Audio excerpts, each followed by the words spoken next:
Hello viewers, আসসালামু আলাইকুম। আজকে আমরা আলোচনা করব আরও একটি ফিগার অফ স্পিচ নিয়ে, আর সেটা হচ্ছে আইরনি। আইরনি শব্দের অর্থ বিড়ম্বনা বা বিদ্রূপ। আইরনি হচ্ছে এমন একটি লিটারারি ডিভাইস বা সাহিত্যিক কৌশল অর এ সিচুয়েশন অথবা এমন একটি অবস্থা যেখানে একজন ব্যক্তির বক্তব্য সাধারণভাবে প্রশংসাসূচক অথবা নর্মাল বাক্য মনে হলেও তার অর্থটা থাকে সম্পূর্ণ আলাদা বা উল্টো।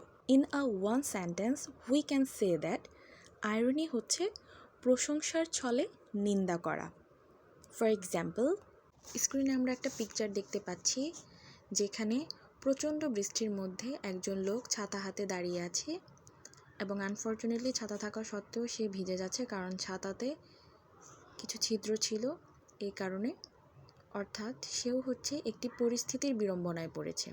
এটাও এক ধরনের আইরনি। ইংলিশে আমরা এটাকে বলি সিচুয়েশনাল আইরনি। আইরনির কয়েকটি প্রকারভেদ রয়েছে, তার মধ্যে এটি একটি। বোঝার সুবিধার্থে শর্ট করে বলছি যে সিচুয়েশনাল আইরনি হচ্ছে আনএক্সপেক্টেড আউটকাম, অর্থাৎ আমি আশা করিনি এরকমটা হবে বাট হয়ে যায়। এটা হচ্ছে সিচুয়েশনাল আইরনি। পিকচারটা দেখে আমরা এতটুকু ইমাজিন করতে পারি যে লোকটি হয়তো বলছে, এরকম একটা ছাতা থাকলে আমার আর চিন্তা কিসের, রোদ ঝড় বাদল যাই আসুক না কেন আমি নিশ্চিন্তে ঘরের বাইরে যেতে পারবো।